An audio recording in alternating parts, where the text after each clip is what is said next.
नमस्कार मित्रों। इस महेश कुमार कुशवाहा चैनल में आपका पुनः स्वागत है। और आज आपके लिए एक मैं लाया हूँ बहुत बढ़िया उपाय जो कि बहुत सी बीमारियों में काम करेगा। जैसे कि वायरल फीवर हो गया, किसी भी तरह का बुखार हो या वायरल है, सर्दी जुकाम है, उसके लिए। और ये आप सब जानते हैं जो बताने वाला हूँ, बस मैंने थोड़ा उसका तरीका बदला है क्योंकि मैं मार्केट में जैसे लोग मांगते रहते हैं मुझसे, या फिर उन लोगों को समस्याएँ हो जा रही इन चीज़ों को इकट्ठा करने में। तो मैंने इसके लिए एक चूर्ण बनाया है और उसके लिए चूर्ण के हिसाब से मैं बता दूंगा उसमें क्या क्या डालना है। आप बना सकते हैं बिल्कुल आराम से घर पे, कोई बड़ी वाली बात नहीं है। लेकिन मैं एक चीज़ आपसे ये कह रहा हूँ कि देखिए, जो मैंने अपनी औषधियों का क्या करा है कि अपनी प्राकृतिक रूप से तैयार कर रहा हूँ और कोशिश कर रहा हूँ कि अपने जो उगाई हुई औषधियाँ उन्हीं से ही अब बाकी चीज़ें बनाई जाए, औषधि बनाई जाए जो अपनी जड़ी बूटी है उगाई हुई। तो इसी सिलसिले में मैंने आप लोगों के लिए एक बाउल लिया है गिलो। जैसे कि बुखार वगैरह आता है तो सबको पता है कि गिलोय खाने से फ़ायदा करता है। यहाँ तक कि डेंगू हो गया या कोई भी वायरल फीवर है या सर्दी जुकाम है, तो उसमें गिलोय हमारे लिए रामबाण है, जो हमारी ब्लड की पावर को बढ़ाता है। और जब हमारी अपनी पावर बढ़ेगी तो निश्चित बात है कि हमारे जो भी रोग हैं या जो उसके जो भी कारण है तो वो कम होंगे। तो इसीलिए गिलोय तो सबको पता ही है इसके बारे में। तो मैंने गिलोय काट के रखा है। इसके साथ ही आप देख सकते हैं गिलोय की एक कटिंग करके हमने रखी हुई है। तो जैसे ताज़ी गिलोय के लिए मेरी समस्या क्या आ रही है, लोगों को देता हूँ ताज़ी गिलोय तो बोलते हैं हमें बाहर दो। तो इससे मैं वैसे तो पूरे भारतवर्ष में गिलोय हो रहा है, लेकिन हम वहाँ पे ताज़ी हर जगह अवेलेबल नहीं करा पाते हैं। तो इसलिए हमने कहा इसको सुखा लेंगे। अभी मैंने आज कटिंग ही करा है, मेरे आज दिन प्लान आया था, दिमाग में आया था, तो मैंने बोला इसको काट करके हम बारीक बारीक ये देख लीजिएगा अभी पकी हुई गिलोय है। तो ये नीम के पेड़ के लिए हमने तो इसको काट करके सुखाना है, सुखा लेंगे। सुखाने के बाद गिलोय तो हो जाएगा। अब इसके बाद इसमें हमें अदरक भी डालना होता है, काढ़ा बनाना है। तो ये अदरक भी मैंने ले रखा है, ये भी मेरे अपने खेत की उगाई हुई है खुद की। जैसे कि मैंने वीडियो में डाला था, अभी एक पेड़ से इतना अदरक निकला, अभी खोदना बाकी है सब मुझे, अभी खुदाई नहीं करी है मैंने। सब ज़मीन में और पक जाएगा अच्छे तरीके से तो हम उसकी खुदाई करेंगे, ठीक है। और इसी तरीके से आप देख सकते हैं कि तुलसी है मेरे पे, ये श्याम तुलसी है। तो ये हमने लगा रखा है और ये अपने खेत की है। और इसमें कोई भी जैविक या रसायन किसी भी प्रकार का कोई खाद वगैरह नहीं है, पूर्ण रूप से 100% प्राकृतिक रूप से। बस मैंने पौध लगा दिया और पानी लगाया, निराई गुड़ाई करा, उसमें कोई खाद नहीं, कोई कुछ नहीं। तो ये तीनों चीज़ें इस तरीके से हमने बनाई हुई है, तो मेरे अपने घर की हैं। तो इसलिए अगर किसी को ज़रूरत होगी तो मैं यहाँ से अभी इसको तैयार करके अवेलेबल भी करा दूँगा, मार्केट में भी भेजना है मुझे। क्योंकि मैं देख रहा हूँ कि लोगों को फ़ायदा नहीं हो रहा, बदनाम हमारा आयुर्वेद हो रहा है। लेकिन वही है कि दुकानों पे जाओ तो उनके यहाँ कब से पुरानी पड़ी होती है, वो जो भकड़ जाती है, भकड़ना मतलब सड़ जाती है गिलोय। तो वो लोग क्या करते हैं, छिक्कल नहीं छीलते हैं। तो आप इस गिलोय का छिक्कल छील के सुखाइए। अगर आपको सुखाना है, कहीं से मिल जाती है तो इसका छिक्कल छील देंगे तो ये कभी ख़राब नहीं होगी। नहीं तो छिक्कल ऊपर से रहता है तो ऊपर से उसको एयर नहीं लगता है, धूप नहीं लगता है, वो अंदर अंदर सड़ जाता है, वो सड़ के सूखता है। और ये जबकि सूखेगा एकदम प्योर। तो इस तरीके से आप देख सकते हैं कि गिलोय हमेशा छील के ही सुखानी चाहिए और छील के ही सुखाइएगा। इसी तरीके से अदरक है, ये अदरक मैं आपको दिखा रहा हूँ। मैंने इसमें कोई मार्केट में बहुत बड़े अदरक मोटे आ जाएंगे, लेकिन उसमें क्या होता है कि केमिकल मिला होता है। मेरा अदरक ये बिल्कुल भी पक चुका है, तैयार है खोदने के लिए, लेकिन अभी खोद नहीं रहा हूँ और पका रहा हूँ। तो इसका ये देखिए, इसमें ये आगे ना, अगर मैं ऐसे काटेंगे तो इसमें रेसे दिखते हैं। ये तो ये पक चुका है। और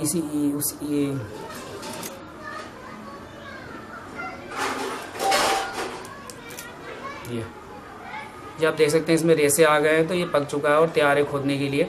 लेकिन फिर भी हम इसको भी हम ऐसे ही करेंगे, बिल्कुल बारीक बारीक इसको भी काट लेना हमने इसकी लंबाई में। ऐसे अदरक सूखता नहीं है, इसको बारीक बारीक जितने चिप्स बन जाए।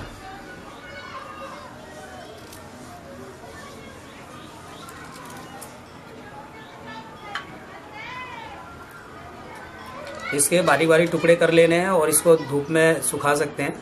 क्योंकि आजकल ठंड का धूप है, गर्मियों में तो धूप में नहीं डालना चाहिए डायरेक्ट, लेकिन आजकल धूप हल्की होती है तो इसमें डाल सकते हैं, कोई प्रॉब्लम नहीं है।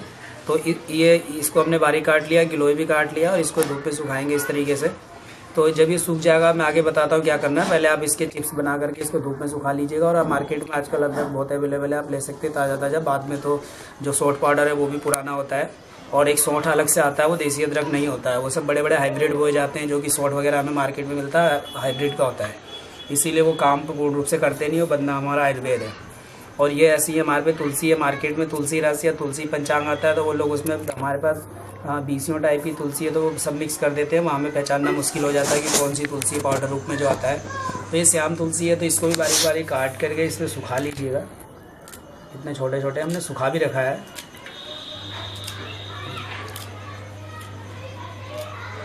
अब ये चीज़ तो मैंने प्रोसेस बताया आपको क्या करना है कि अवेलेबल है, क्योंकि मैंने आप लोगों को याद ध्यान होगा तो मैंने एक वीडियो डाली थी और बताया था कि सावन में आप तुलसी लगाई है।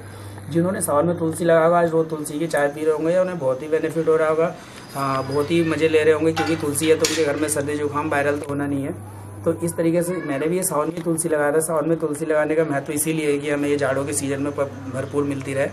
और ये अदरक गमले में भी लगा सकते हैं, हो सकता है। अब तीनों चीज़ को हमने कटिंग कर ली, ताज़ी है, मतलब आप घर में खुद बनाइए। अगर आपसे बन जाता है बहुत बढ़िया, नहीं बनता तो हम सेवा देने के लिए तैयार हैं, आप ले सकते हैं हमसे। और इसके बाद इनको क्या करना है कि जब ये सूख जाएगा, ये अदरक सूख जाएगा तो तीनों को हमाम दस्ते में कूट लेना है, मोटा मोटा कूटना है। जैसे ये चाय आती है ना, हर्बल चाय या टी आ रही है, तो इस तरीके से मोटा मोटा इन तीनों को कूट लेंगे और कूट करके हम रख लेंगे। और इसके बाद इसमें हमें लेना कितना मात्रा है वो बता दूँ, बहुत ज़रूरी है। तो ये जो हमारे पास गिलोय है ये हम लेंगे 300 ग्राम, गीली 300 ग्राम ले लें या सूखी ले लें, मतलब उसी रेशियो में आप देख लीजिएगा। तो इसका अगर ये हम 300 ग्राम लेते हैं तो अदरक उसमें 50 ग्राम डालना है और तुलसी भी 50 ग्राम डालना है। तो तुलसी 50 ग्राम डालेंगे और अदरक भी 50 ग्राम डालेंगे और ये 300 ग्राम रहेगा।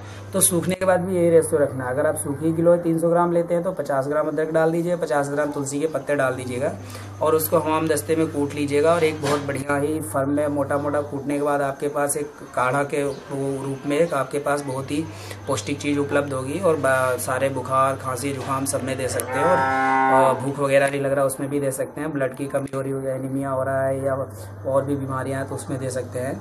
डेंगू में भी दे सकते हैं। बहुत ही फायदेमंद है। इसमें हम गिलोय, डॉक्टर बोलते हैं गिलोय लो। तो ये अगर तीनों चीज़ का मिश्रण रहेगा तो बहुत ही अच्छा है। और जहाँ तुलसी होती है वहाँ पे वायरल इन्फेक्शन तो हो ही नहीं सकता, क्योंकि सारे वायरल मारती है। और अदरक का तो आपको पता ही है कि हमारा भूख भी बढ़ा देती है और भूख भी ख़त्म, मतलब भूख को बढ़ाती है, खाना पचा देती है। तो भूख बढ़ना है तो पाचन के लिए हमारा अदरक बहुत ज़रूरी है। गैस वगैरह भी नहीं बनने देती। तो इन तीनों का मिश्रण आप सुबह शाम अगर चाय की तरह ले तो बहुत ही अच्छा रहेगा। और एक सोच लीजिए हमारे पे हर्बल टी हो गया। और इसमें चौथा गुड़ जरूर मिला सकते हैं आप। तो जैसे लोग बोलते हैं ना इसमें गुड़ नहीं मिलाना है, चाहे मीठा नहीं डालना, तो आप गुड़ इसमें जितना डाल सकते हैं डाल दीजिए, कोई परहेज नहीं है। आप गुड़ भरपूर डाल सकते हैं, पूरा डाल दीजिएगा और एक बहुत मीठी चाय हो जाएगी। और मैंने आज सुबह पिया था, बड़ा टेस्टी लग रहा था। मैं तो अक्सर पीता ही रहता हूँ, जिस दिन घर में बनना है सप्ताह में 2-3 दिन हम बना लेते हैं। तो बच्चे को भी देते हैं, खुद भी पीते हैं। इसका अपना काढ़ा हो गया, एक निर्गुंडी का काढ़ा हो गया। तो ये सब चीज़ें चलता रहता है मेरे यहाँ। तो मुझे नहीं लगता कि मैं कभी डॉक्टर के पास गया हूँ 4-5 साल हो गए जब से इसमें लगा हुआ हूँ। तो आप लोग भी इन तीनों चीज़ों का आनंद ले सकते हैं और ये आप भरपूर लाभ उठाइएगा। तो ये गिलोय और अदरक और तुलसी का एक मिश्रण था जो कि बहुत ही अच्छा रिजल्ट देता है। और आगे आप इसको खुद करके देखिए, इसमें कोई कॉस्ट ज़्यादा इन्वॉल्व नहीं है कि बहुत ज़्यादा महंगी है। आपको गिलोय मिल जाएगी और अदरक भी आजकल मार्केट में मिल जाएगा, तुलसी मिल जाएगा। और एक चीज़ और है, अदरक के बारे में पहचान बता दूँ तो आप ये देख लीजिए। ये जो है देखिए मार्केट में कहते हैं चिकना होता है, इस पर देखिए लाइन बनी है।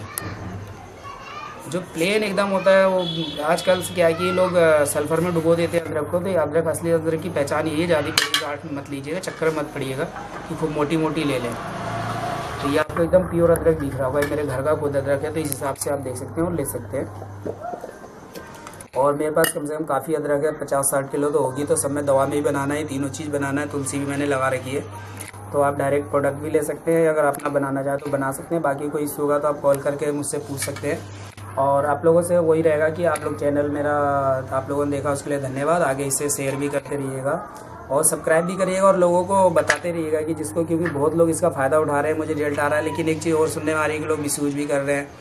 तो वो जिस हिसाब से मुझे अगर कन्फ्यूजन हो रहा है तो मुझसे डायरेक्ट पूछ सकते हैं, कोई प्रॉब्लम नहीं है। बाहर एक दूसरे से ना पूछें, तो आप पूछ करके बना सकते हैं। और आगे उम्मीद है कि आप लोग मेरा चैनल सब्सक्राइब कर रहे हैं और इसे शेयर करते रहिएगा, क्योंकि ऐसी चीज़ें देखिए। डेंगू के बारे में मैं आपको बता दूं, एक बहुत अच्छा तो कि अभी चैम्पियंस के जो बॉस थे, मालिक थे, वो भी एक्सपायर हुए। तो एम्स हॉस्पिटल भी नहीं बचा पाया। अरबों रुपये होने के बाद भी कुछ नहीं होता। अरबों तो नहीं होंगे लेकिन उन्होंने करोड़ों रुपये तो कमाई रखे हैं। तो पैसा मायने नहीं रखता। देखिए हम लोग क्या करते हैं कि पैसा मायने नहीं रखता है, सही चीज़ सही टाइम पे मिले तो आदमी ठीक हो जाता है। पैसे का कुछ नहीं हो सकता है। पैसे से अगर आदमी ठीक होता है तो फिर जितने हाई लोग हैं कभी बीमारी नहीं होते, जबकि सबसे ज़्यादा उन्हीं लोगों को बीमारी रहती है, हाइपरटेंशन, थायराइड, बुखार और शुगर, गैंग्रीन। कभी ये चीज़ों की मतलब पैसे से मेरा कहने का मतलब कि हम नहीं सक सकते। तो ये मत आके कि ये गिलोय जंगलों में हो जाती है तो बहुत बेकार है, फ़ायदा नहीं करती। अगर यही हम अगर कॉस्टली मिले और एक आने वाले समय में मुझे लग रहा है 10 सालों के बाद ये सब चीज़ें ख़त्म हो जाएंगी जो अभी तक हम जंगलों से पेड़ पौधों से ले रहे हैं। तो इसे हमें लगाना पड़ेगा। तो इसलिए मेरी आप लोगों से रिक्वेस्ट है प्लीज़ कि आप लोग पेड़ ज़रूर लगाइएगा, गिलोय लगाइए, जामुन आम जिस भी पेड़ पे मिलता है उस पेड़ के नीचे लगा दीजिएगा। अगर कहीं जगह नहीं तो मंदिरों में लगा सकते हैं, पीपल का पेड़ होता है उसके ऊपर लगा दीजिएगा। वो सब गुड़ों में, सब बीमारियों में काम करता है, सर्व संपन्न गुड़ हो जाता है जो पीपल का गिलोय होता है। तो जड़ी बूटियों को लगाना भी ज़रूरी है कि जिस हिसाब से इसका दोहन हो रहा है उस हिसाब से आने वाले समय 5-10 साल में ख़त्म होना ही होना है। मेरे को तो यही आज तक के हिसाब से लग रहा है। तो इसलिए मैं इन पेड़ पौधों को बचा रहा हूँ और लगा रहा हूँ। आप भी मेरा इसमें सहयोग करिएगा, पेड़ पौधे जहाँ भी जगह मिले वहाँ लगाइएगा और इसका ज़रूर प्रयोग करिएगा। आप ये एक बार बता दूँ, वायरल फीवर वगैरह जो भी है, खांसी जुकाम है, उसमें भी नॉर्मल ले सकते हैं, और सिर दर्द है तो उसमें भी ले सकते हैं, गैस वगैरह बननी उसमें भी ले सकते हैं। और मैं तो कहूँगा इससे चाय के बदले में लीजिए, इसे चाय समझ लीजिए, बस हमें गुड़ ही तो डालना है चीनी की जगह, और दूध हमें यूज ही नहीं करना है। दूध आप रात को पीजिए, तो सुबह आप चाय ले सकते हैं, शाम को 5 बजे भी ले सकते हैं, और लेके देखिए, बच्चों को भी डालिएगा, हमारा पॉजिटिव रिजल्ट आएगा। चाय का निगेटिव रिजल्ट है, सबको पता है। तो आप लोगों से यही उम्मीद करता हूँ कि आप लोग इसे पिएंगे, काढ़ा बनाएंगे और चाय की तरह इसका आनंद लेंगे और बीमारी से भी दूर रहेंगे। और जड़ी बूटियाँ भी लगाइएगा, गिलोय वगैरह तो जरूर लगाइएगा। इसके साथ ही आप लोगों को धन्यवाद, नमस्कार।